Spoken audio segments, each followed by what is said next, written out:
ہم لوگ یہ کہتے ہیں کہ ہم لوگ شرک کرتے ہیں، پوری زندگی تو شرک سے بھری ہوئی ہے، پوری زندگی شرک سے بھری ہوئی ہے۔ مشرکین بھی کہتے تھے کہ اس کا کوئی شریک نہیں ہے۔ اچھا، یہ بھی کہتے تھے کیا؟ یہ تو کہتے تھے کہ رازق وہی، خالق وہی، مدبر وہی، متصرف وہی، محیی وہی، ممیت وہی، سارے اوصاف سے متصف وہی۔ کیا یہ بھی کہتے تھے کہ اس کا کوئی شریک نہیں؟ ہاں کہتے تھے وہ۔ عجیب بات ہے، اللہ کو مدبر اور متصرف خالق، اپنا خالق ماننے کے باوجود بھی ایک بات اور بولتے تھے وہ، کہ اس کا کوئی شریک نہیں۔ چلو وہ حدیث پڑھ لیتے ہیں۔ حدیث اس طرح، وان ابی ہریرہ رضی اللہ تعالی عنہ قال کان المشرکون یقولون لبیک لا شریک لک، قال فیقول رسول اللہ صلی اللہ علیہ وسلم ویلکم قد قد ویلکم قد قد فیقولون الا شریکا هو لک تملکه وما ملک یقولون هذا وهم یطوفون بالبیت، رواہ مسلم فی کتاب الحج۔ حضرت امام مسلم رحمہ اللہ اس پوری حدیث کو ایسے کتاب الحج کے اندر لائے کہ مشرکین کہتے، کان المشرکون یقولون، مشرکین یہ کہتے تھے اے اللہ ہم تیرے دربار میں حاضر ہیں، ہم تیرے سامنے حاضر ہیں، لبیک لا شریک لک، ہم اعتراف کرتے ہیں کہ تیرا کوئی شریک نہیں۔ اللہ، دیکھ رہے ہیں آپ، یہاں بھی نکرت آتا نفی ہے، وہ بھی لا نفی جنس ہے، باقاعدہ شریک کے اوپر داخل ہے، لا رجل فی الدار کی طرح، لا شریک لک، تیرا کوئی بھی شریک نہیں، جیسے کہا جائے نا لا رجل فی الدار، جن سے رجل کا کوئی بھی آدمی گھر میں نہیں ہے، لا رجل فی الدار۔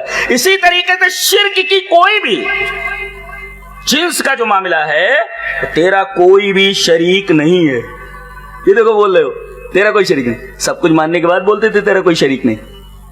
اب بتائیے اگر مشرکین یہ اعتراف کرتے ہوں کہ اے اللہ تیرا کوئی شریک نہیں، پھر انہیں مشرک کیوں کہا گیا؟ پھر انہیں خوشخبری دی گئی جہنم کی کہ تمہیں جہنم میں ڈال دیا جانے والا۔ ارے بھئی ایک آدمی اللہ کو سب سے بڑا مانتا ہے اور یہ اقرار کرتا ہے کہ تیرا کوئی شریک نہیں، تو مشرک کیسے ہوا؟ جب وہ بول دیتا ہے کہ بھئی تیرا کوئی شریک نہیں تو مشرک کیسے ہوا؟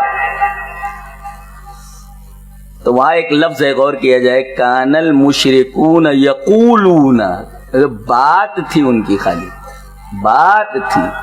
عقیدہ کیا تھا؟ عقیدہ آگے بتایا گیا۔ نبی کریم صلی اللہ علیہ وسلم فرماتے ہیں کہ جہاں تک یہ بات تم نے کہی ہے نا لا شریک لک، اے اللہ تیرا کوئی شریک نہیں، قد قد، stop stop, you stop stop, رک جاؤ رک جاؤ، ارے تمہاری خرابی ہو، رک جاؤ، آگے کچھ مت بولو۔ تم نے اللہ کو بڑا مان لیا اور یہ بھی اقرار کر لیا کہ اس کا کوئی شریک نہیں، یہ تم نے کہا ارے رک جاؤ رک جاؤ، قد قد، لیکن وہ رکتے نہیں تھے۔ یہ اقرار کرنے کے بعد کہ تیرا کوئی شریک نہیں، یہ بولتے تھے ایک شریک ہے تیرا کہ وہ تیرا مالک نہیں مگر تو اس کا مالک ہے۔ یہی ہے جو آج شرک ہے، کیا کہ توحید اسماء و صفات کا مطلب اب وہ بتا دوں یہیں پر کہ توحید کی تین قسمیں جو ہے نا، توحید ربوبیت، توحید الوہیت، توحید اسماء و صفات، ان تینوں کے درمیان ربط جانتے ہیں کیا ہے؟ یہ توحید ربوبیت یہ دلیل ہے اس کی، توحید الوہیت کی، اور توحید الوہیت کی دلیل اسماء و صفات ہے، توحید اسماء و صفات ہے۔ یہ اس طریقے سے تینوں کا آپس میں تعلق ہے۔ ایک دلیل دے دیتا ہوں میں، شروع میں کہا گیا، ایک دعویٰ کیا گیا، اللہ خیر اما یشرکون، اللہ فرما رہا اللہ بہتر یا مشرکین کہ یہ معبود، ارے کٹے سے کٹا مشرک بھی یہ نہیں بول سکتا کہ بھئی اللہ سے بہتر یہ لوگ ہیں۔ پھر اللہ تبارک و تعالی نے دلائل پیش کیے، امن خلق السماوات والارض وانزل لكم من السماء ماء فانبتنا به حدائق ذات بهجة ما كان لكم ان تنبتوا شجرها اإله مع الله بل هم قوم يعدلون۔ یہ زمین اور آسمان کس نے بنائے؟ دیکھو تخلیق، یہ تخلیق ربوبیت ہے، ربوبیت کے دائرے میں، اور آسمان سے پانی کس نے برسایا؟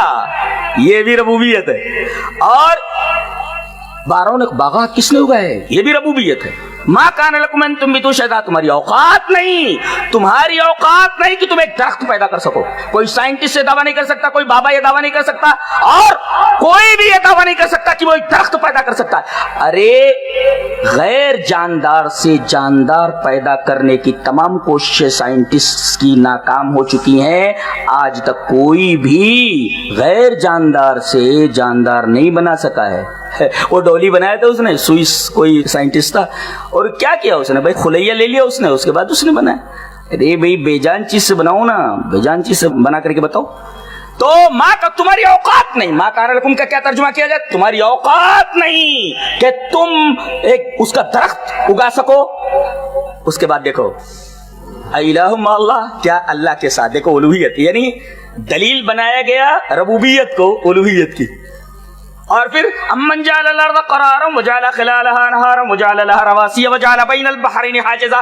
ارے زمین کو قرارگاہ کس نے بنایا؟ لوگ.